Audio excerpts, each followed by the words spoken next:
Olá, queridos, bem-vindos à quarta aula do trimestre, falando sobre a supremacia das Escrituras, a inspirada, inerrante e infalível Palavra de Deus. Hoje falamos sobre a estrutura da Bíblia. Vamos orar então? Pai, nós somos gratos, bendito seja o Teu nome, Deus. Obrigado, Deus, porque o Senhor realmente deixou para nós algo maravilhoso, um presente que a gente pode dizer mesmo do Senhor para nós. Algo, Deus, precioso para que a gente pudesse te compreender, pudesse conhecer, Deus, as intenções do Teu coração para cada um de nós. Muito obrigado, Deus, pela Escritura, obrigado pela palavra do Senhor, pelos mandamentos, pelos ensinamentos, estatutos, decretos, leis, qual o nome que a gente quiser usar. Obrigado, Deus, porque o Senhor deixou isso para nós, para que a gente pudesse realmente conhecer mais do Senhor. Abençoa meu irmão, minha irmã, e que o gosto pela palavra, o amor pela palavra, possa crescer no nosso coração a cada dia, Pai, em nome de Jesus. Amém, queridos? Vamos lá então. A seguir, Jesus lhes disse: são estas as palavras que eu vos falei, estando ainda convosco. Importava se cumprisse tudo o que de mim está escrito na lei de Moisés, nos profetas e nos salmos. Então lhes abriu o entendimento para compreenderem as Escrituras. E lhes disse: assim está escrito que o Cristo havia de padecer e ressuscitar dentre os mortos no terceiro dia, e que em seu nome se pregasse arrependimento para a remissão de pecados a todas as nações, começando de Jerusalém. Vós sois testemunhas destas coisas. Eis que envio sobre vós a promessa de meu Pai. Permanecei, pois, na cidade, até que do alto sejais revestidos de poder. A nossa revisão, já vimos então aí sobre a autoridade, a infalibilidade, a inspiração, aula passada a inerrância e hoje sobre a estrutura da Bíblia. Você vai ver que aula interessante que o Senhor preparou para nós. E depois vamos ver como ler a Bíblia. A etimologia da palavra decorar tem como fonte a palavra coração, cor. Por isso, a importância de conhecer a estrutura do livro que amamos.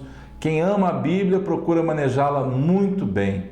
Vê se você lembra dessa passagem. Tão somente ser forte e muito corajoso. Deus estava dizendo isso para Josué, para teres o cuidado de fazer segundo toda a lei que meu servo Moisés te ordenou. Dela não te desvies nem para a direita, nem para a esquerda, para que sejas bem-sucedido por onde quer que andares. Não cesses de falar deste livro da lei, antes medita nele dia e noite. Medita nele dia e noite. Medita nele dia e noite, para que tenhas cuidado de fazer segundo tudo quanto nele está escrito. Então farás prosperar o teu caminho e serás bem-sucedido. Não te mandei eu? Ser forte e corajoso, não temas nem te espantes, porque o Senhor teu Deus é contigo, por onde quer que andares. Maravilhosa demais essa palavra para Josué. Josué num momento difícil da vida dele, porque ele se espelhava em Moisés, caminhava com Moisés, e agora ele não tinha mais esse homem do lado dele. O próprio Senhor diz para ele: tão somente ser forte e corajoso. Medita nessa palavra dia e noite. Faça isso, querido. Na aula passada falamos sobre isso, temos falado sobre isso. Medite na palavra. Aproveite que você tem liberdade para fazer isso. Saber identificar os livros e encontrá-los sem dificuldade são habilidades que não podem ser desprezadas. Quantas vezes na minha vida eu escutei de homens de Deus mesmo, que não sabiam onde estava uma determinada passagem, falavam para mim assim: está entre Gênesis e Apocalipse. Quantas vezes eu fui lá e procurei, eu fui lá e busquei, e Deus me mostrou, ou eu procurei em algum lugar, mas eu aprendi a manejar bem a palavra da verdade. Porque ao dizer isso para a pessoa, está entre Gênesis e Apocalipse, você torna isso muito vago, muito fácil de se responder. Mas realmente saber os capítulos, os versículos, manejar bem a palavra, você precisa tentar fazer isso. Não que você tenha que fazer, mas faça por onde ser um obreiro aprovado. Eu vou te mostrar uma coisa que eu aprendi desde mais novo na igreja, há 27 anos atrás, ouvindo essa música, e quantas vezes eu estou procurando um livro na Bíblia e eu recorro a essa música para poder lembrar. Vamos ouvir isso rapidinho. Gênesis, Êxodo, Levítico, Números, Deuteronômio, Josué, Juízes, Rute, Samuel, Reis e Crônicas, Esdras, Neemias. Salmos, Eclesiastes, Cantares, Isaías, Jeremias e Lamentações, Ezequiel e Daniel, Oséias, Joel, Amós, Obadias, Jonas, Miqueias, Naum, Abacuque, Sofonias, Ageu, Zacarias, Malaquias e os 39 livros então do Velho Testamento a questão.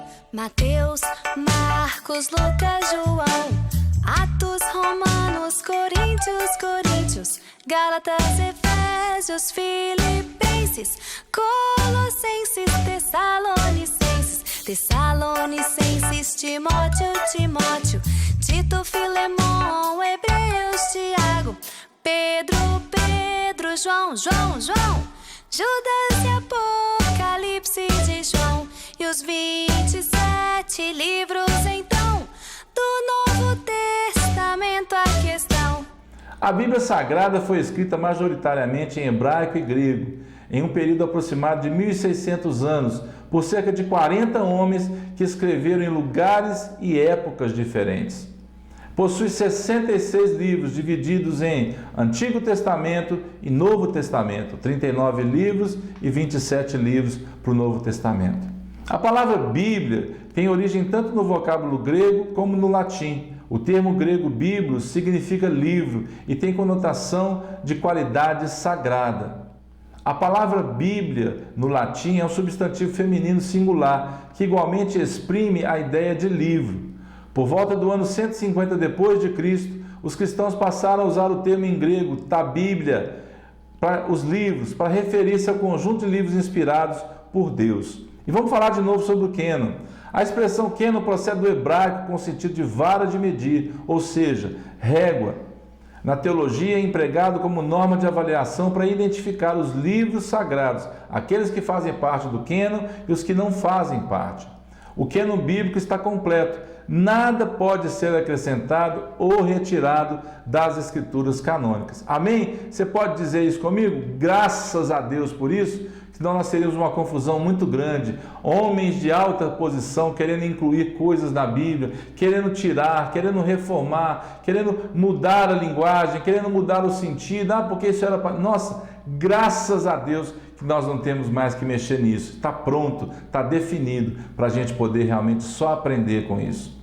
Os fatores básicos na avaliação e aprovação para que um livro fosse realmente colocado nele. A inspiração divina, o reconhecimento pelas pessoas e como ele foi preservado. Como que as pessoas preservam essa escritura, esse texto até hoje. Testamento. O que quer dizer testamento? Significa aliança, pacto, concerto de Deus com a humanidade. Compreende em sua totalidade 1.189 capítulos e 31.173 versículos, dividido em Antigo e Novo Testamento. Antes, a Bíblia não era dividida em capítulos e versículos. A divisão em capítulos foi feita no ano de 1250, pelo cardeal Hugo de Sancher, abade dominicano e estudioso das Escrituras. Robert Stevens publicou a primeira Bíblia, chamada de Vulgata Latina, dividida em capítulos e versículos em 1555. Olha uma curiosidade para você. O Salmo 119, o que ele é considerado? Ele é o maior capítulo. O Salmo 117 é o menor capítulo. Esther, capítulo 8, versículo 9, é o que? O maior versículo. E aí nós temos uma briga entre Jó 3,2 por causa das versões e João 11,35. Para quê? Para o menor versículo. João 11,35 diz assim, olha, e Jesus chorou. Outro Jó 3,2 diz, e disse Jó. Os livros de Esther e Cantares não contêm a palavra Deus, porém a presença de Deus é evidente nos fatos neles desenrolados. Há na Bíblia 8.000 menções de Deus sob vários nomes. E não precisa comparar, mas Satanás é citado 120 e poucas vezes apenas, e Deus mais de 8.000 vezes. O Antigo Testamento, como ele era dividido? Pentateuco, os livros históricos, poéticos, proféticos, dividido entre maiores e menores, e a versão dos judeus, que falava sobre a lei. Jesus mesmo cita isso no versículo que nós lemos no início, a lei, os profetas e salmos. E o Novo Testamento, como ele é dividido? Evangelhos, o livro histórico, que é o livro de Atos, as epístolas paulinas e gerais, e o livro da Revelação, que é o Apocalipse. Os livros do Novo Testamento foram reconhecidos pela Igreja após a morte e ressurreição do Senhor Jesus Cristo. Seu conteúdo foi escrito em grego koiné, um dialeto comum e presente por toda a cultura de fala grega, que permitiu até a propagação mais rápida do Evangelho. Nós falamos isso quando falávamos sobre a vida do apóstolo Paulo, que ele era fluente nessa língua grega, e isso facilitou demais a expansão do Evangelho naquela época. Vamos para a conclusão, então. A comprovação desses critérios revela que as Escrituras foram aceitas e preservadas como livros autorizados por Deus. Podemos citar mais 2 fatores fundamentais para a ratificação, ou seja, confirmação dos escritos bíblicos, a saber, sua coerência e harmonia do princípio ao fim. Olha o que Paulo escreve a Timóteo. Procura apresentar-te a Deus aprovado como obreiro que não tem de que se envergonhar, que maneja bem a palavra da verdade. Amém, queridos?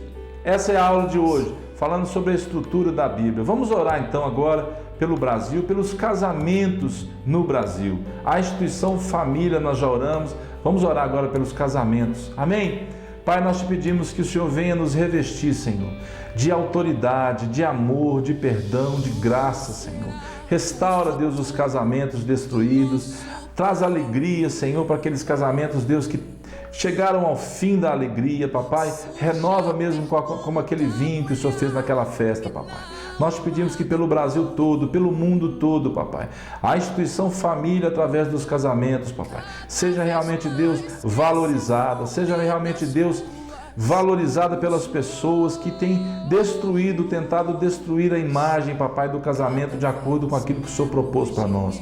Por isso, Deus, eu ministro essa palavra, Deus, de autoridade, que os casamentos do teu povo, do mundo, papai, sejam abençoados, para que as pessoas entendam que foi o Senhor que planejou isso para nós. Por isso, na autoridade do nome de Jesus, papai, nós ministramos paz, ministramos alegria, ministramos, Deus, felicidade do Senhor para esses casais, em nome de Jesus, papai. E aqueles que porventura, Senhor, estão passando dificuldade, que eles possam encontrar no Senhor refúgio, papai, e fortaleza, em nome de Jesus.